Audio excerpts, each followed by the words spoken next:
Je vous propose une lecture dans le premier livre de Samuel, au chapitre 16 et au verset 7, où nous lisons « Et l'Éternel dit à Samuel, ne prends point garde à son apparence et à la hauteur de sa taille, car je l'ai rejeté. L'Éternel ne considère pas ce que l'homme considère. L'homme regarde à ce qui frappe les yeux, mais l'Éternel regarde au cœur. » Ce passage est connu, c'est le passage où Samuel, envoyé par Dieu, va oindre le prochain roi qui va remplacer Saül. Ce sera David. Il passe en revue tous les frères de David. David n'est pas là, mais Dieu dit à Samuel, ce n'est aucun de ceux-là. Il faut aller chercher David, et finalement, c'est lui qui sera oint roi.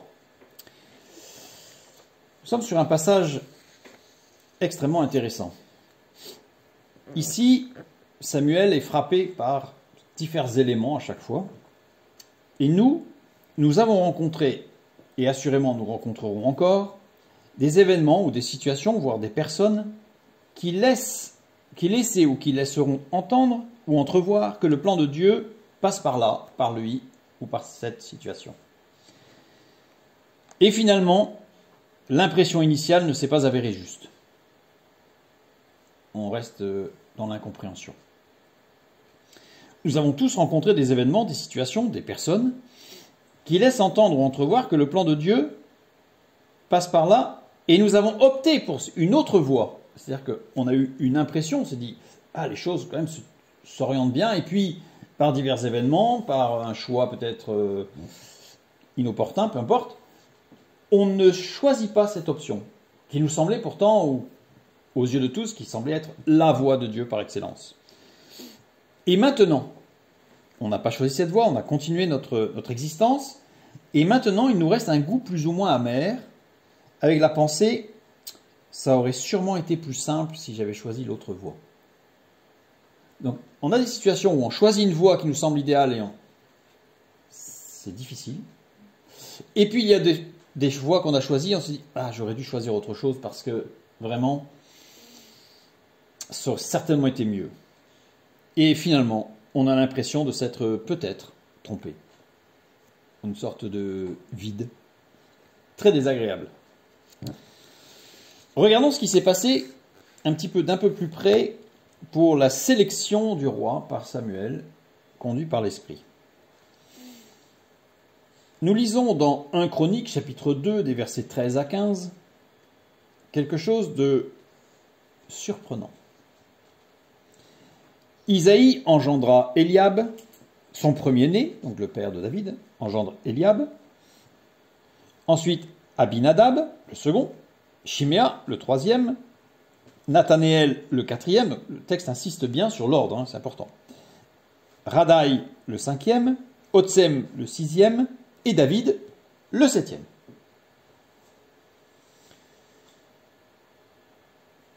Il y a un problème.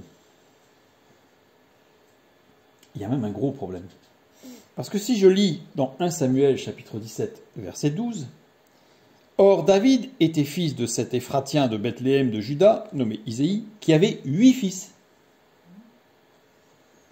et qui du temps de Saül était vieux, avancé en âge. » Mais là, David, c'est le 7e. Il est où le 8e? Il en manque un. Si je lis aussi dans 1 Samuel, chapitre 16, des versets 6 à 11, c'est tout le passage que nous avons lu avec le choix des fils d'Isaïe. Ben, il n'y en a pas 8, quoi. Il y en a 6, puis David. Il en manque un. Regardons, je me suis amusé à regarder le sens des noms de ses frères David. L'aîné, Éliab.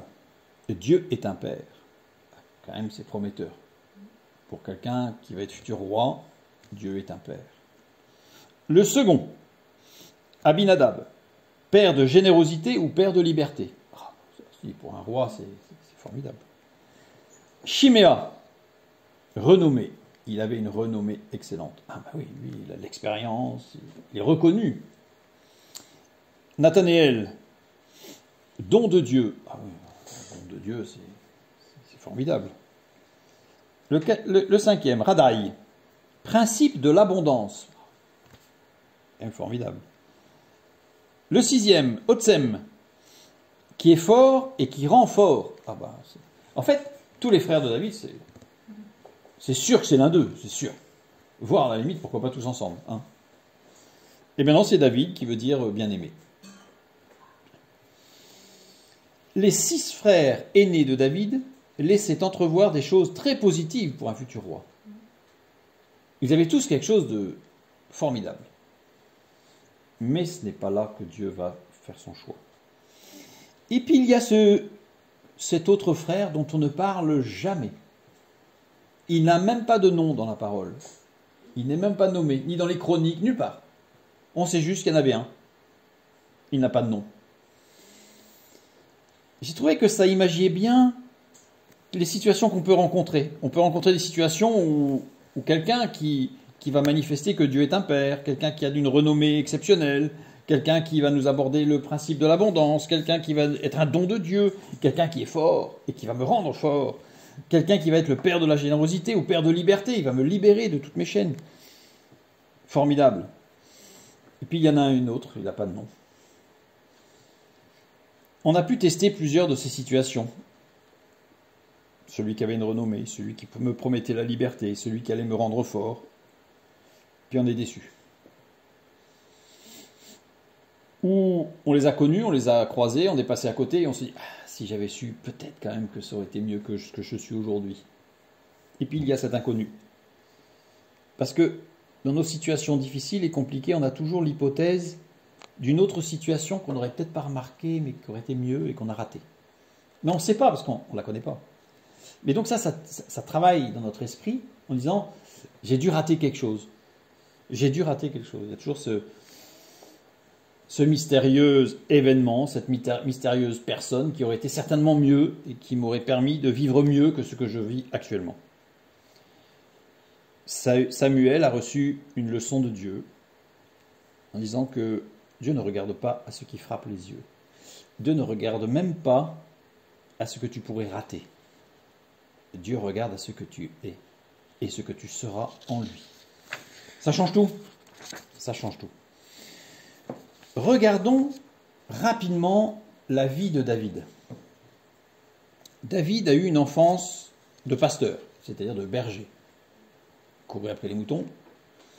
Mais une enfance difficile, puisqu'on l'a vu par ailleurs, rejeté par les siens, par le village, mal aimé, toujours accusé de tout, en espérant qu'il ne revienne pas quand il partait. Bref, une enfance difficile. Et puis un jour se passe un événement dans sa vie. À l'adolescence, le prophète vient, on l'appelle, et le prophète, dans un petit coin, parce que ce n'est pas devant tout le monde, lui donne l'onction comme roi. Vous imaginez ce qui se passe dans sa tête? Là, c'est l'espoir, c'est l'espérance totale. Ma vie va changer.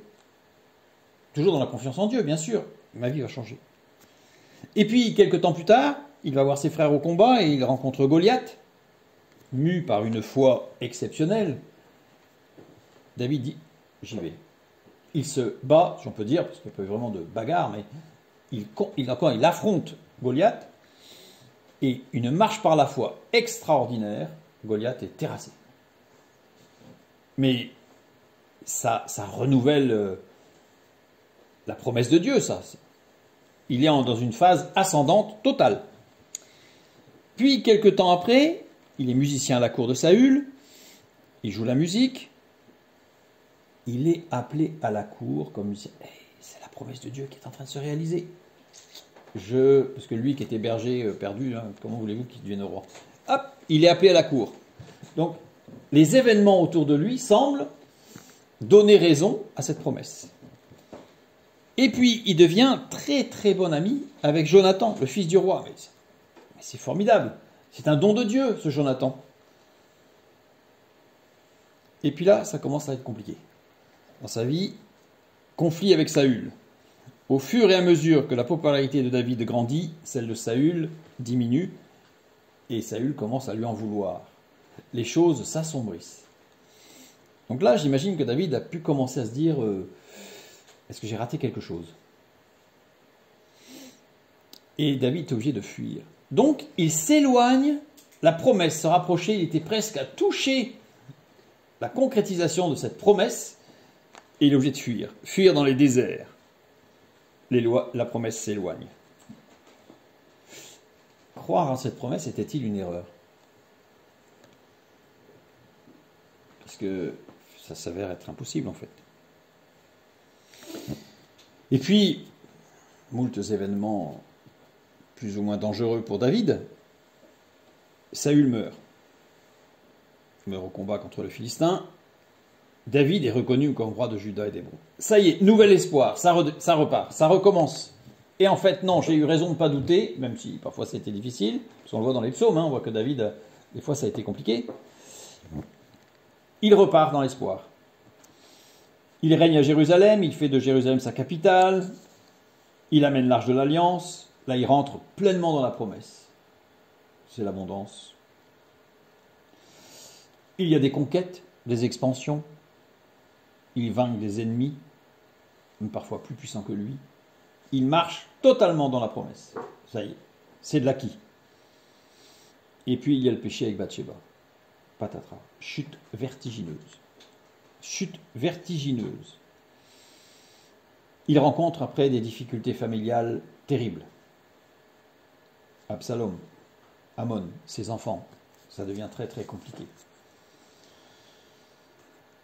Et on se rend compte dans le péché de Bathsheba qu'il repasse pratiquement en accéléré avec toutes les phases précédentes.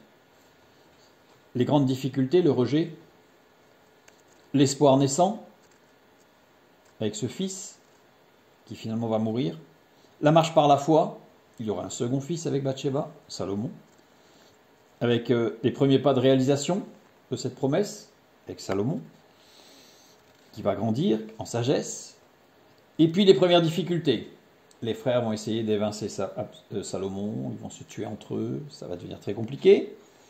Et puis il va y avoir un nouvel espoir, c'est Bathsheba qui va voir David et qui va dire, écoute, tu avais fait une promesse, il va falloir la tenir. Et ça recommence. En fait, c'est comme si ce cycle se reproduisait, mais à l'échelle courte. À l'échelle courte pour David. Et enfin, David va saisir pleinement la grâce. Il va devenir un homme selon le cœur de Dieu, puisqu'il va commencer à préparer tout ce qu'il faut pour la construction du temple. Le réel aboutissement de la promesse. Parce qu'en réalité, quand on regarde la promesse de Dieu à David, ce n'était pas d'être roi. Certes, ça faisait partie du plan. Mais la vraie promesse, c'était de préparer le temple de Dieu, qui allait être une prophétie de l'œuvre de Christ. C'était ça la vraie promesse, qu'il n'avait pas saisie au départ. Comme pour nous, parfois on se pose des questions. Est-ce qu'on a raté quelque chose? Samuel, petit à petit, au fur et à mesure qu'il voit David évoluer, va être conforté, parce qu'au départ, il était douteux quand même. Au départ, quand Dieu lui dit « Va voir Isaïe », t'es sûr? T'es pas trop sûr de lui quand même. Puis au fur et à mesure, il va voir les choses. C'est comme pour nous. Comme pour nous. Ce que je suis aujourd'hui n'est qu'une étape dans le plan de Dieu. Je voulais lire le psaume 23 pour mettre en évidence quelque chose de particulier sur ce psaume 23. L'Éternel est mon berger, je ne manquerai de rien. Il me fait reposer dans de verts pâturages, il me dirige près des eaux paisibles. Il restaure mon âme, il me conduit dans les sentiers de la justice à cause de son nom. Quand je marche dans la vallée de l'ombre de la mort, je ne crains aucun mal, car tu es avec moi. Ta houlette et ton bâton me rassurent. Tu dresses devant moi une table en face de mes adversaires, tu oins ma tête d'huile, ma coupe déborde. Oui, le bonheur et la grâce m'accompagneront tous les jours de ma vie, et j'habiterai dans la maison de l'Éternel jusqu'à la fin de mes jours. Et bien là, je me suis encore un petit peu amusé à mettre des couleurs sur les différentes phases de vie de David. Eh bien, l'enfance de David, l'Éternel est mon berger, je ne manquerai de rien. L'onction par Samuel, l'espoir naissant, il me fait reposer dans de verts pâturages, il me dirige près des eaux paisibles. L'espoir, j'ai toujours l'espérance que je vais aller au bout. Ensuite, c'est le combat contre Goliath. Il est à la cour, amitié forte avec Jonathan. Il restaure mon âme, il me conduit dans les sentiers de la justice à cause de son nom. En fait, j'approche. Après, quand je marche dans la vallée de l'ombre de la mort, c'est là que commencent les problèmes. Conflit avec Saül, il risque de mourir à maintes reprises. Puis, Tu dresses devant moi une table en face de mes adversaires. Phase suivante de sa vie, Saül est mort, il devient roi. Et enfin, il prépare le temple, il prépare tout pour la construction du temple, et il peut dire à la fin du psaume 23, « Oui, le bonheur et la grâce m'accompagneront tous les jours de ma vie, et j'habiterai dans la maison de l'Éternel jusqu'à la fin de mes jours. » En fait, le psaume 23 reprend, chaque verset du psaume reprend une phase de la vie de David, avec un moment assez tumultueux, puisque c'est entre le péché avec Bathsheba et la décision de préparer la construction du temple, où là, il y a un moment de flottement. Il a l'impression d'être arrivé. La promesse est accomplie, je suis roi de Juda, d'Israël. Mais non, mais c'est pas ça la promesse. La promesse, c'est toujours plus loin. D'aller toujours plus loin. Et non, avec Dieu, on ne rate rien. Non, avec Dieu, comme au tout début, Samuel n'a pas raté quelque chose. Et David n'a pas été choisi par erreur. Ou parce qu'il manquait quelqu'un, donc il a bien fallu prendre David, puisqu'on n'avait trouvé personne d'autre. Non, non, non, non. Dieu, l'Éternel, regarde au cœur. L'Éternel regarde à ce que je suis, et il voit déjà ce que je serai. Avec lui.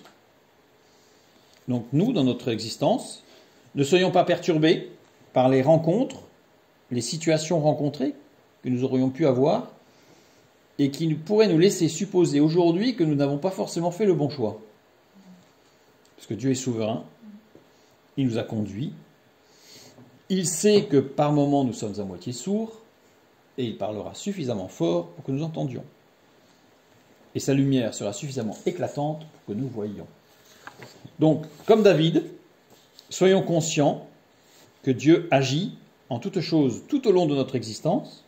Et comme David, nous pouvons louer Dieu au travers du psaume 23, conscients que toutes les étapes de notre vie sont entre ses mains. Et que oui, le bonheur et la grâce m'accompagneront tous les jours de ma vie, et j'habiterai dans la maison de l'Éternel jusqu'à la fin de mes jours.